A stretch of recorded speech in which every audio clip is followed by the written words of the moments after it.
It almost feels like somebody has decided this is the time for my midlife crisis.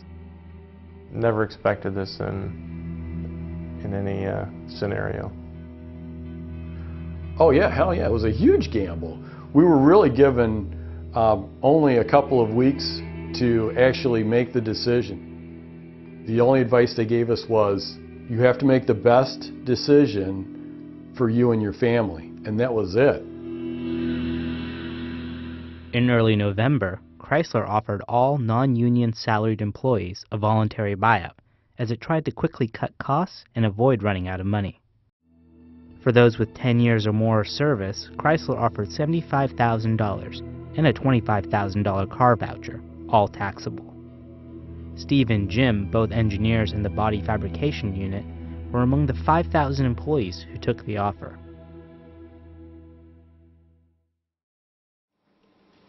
And that first Monday, I got up pretty close to my normal time. I came downstairs and did some of the things I would normally do on a normal work day, but instead of, changing my clothes and ironing a shirt and getting ready for work, I spent a lot more time doing a lot more of the job search work.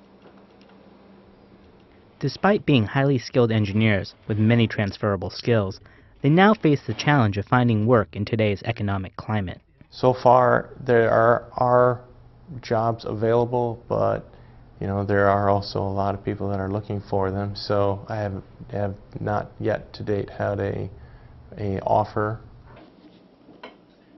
Since both of their spouses work, they felt they had about a 6-month financial cushion to find the right job.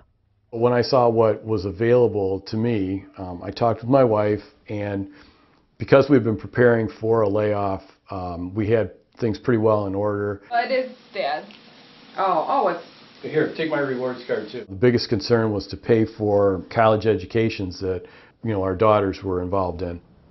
I don't have a mortgage, I rent a house. I can move from it without it being a big hardship. I have a lot of friends who are in a situation where, their house has lost, in some cases 40% of their value. They're upside down on their mortgages and they can't walk away. With the economic outlook still bleak and no job prospects on the horizon, both are open to rethinking not only what their careers could be, but whether they would relocate, with or without their families. No, I don't want to leave, but I'm willing to do it for some period of time if I have to. I'm trying to avoid, the stopgap job, but once again, if I get to a crisis point, I will go ahead and do that. A stopgap job would be like going to work at Walmart or Meijer, Target, one of the big box hardware stores, something like that, to get money coming in, although it would be for a quarter, 20% or 25% of what I made at Chrysler.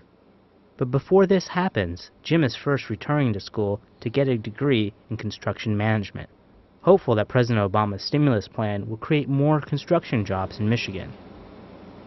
Both realize that the industry and the life it created for their families won't be the same again.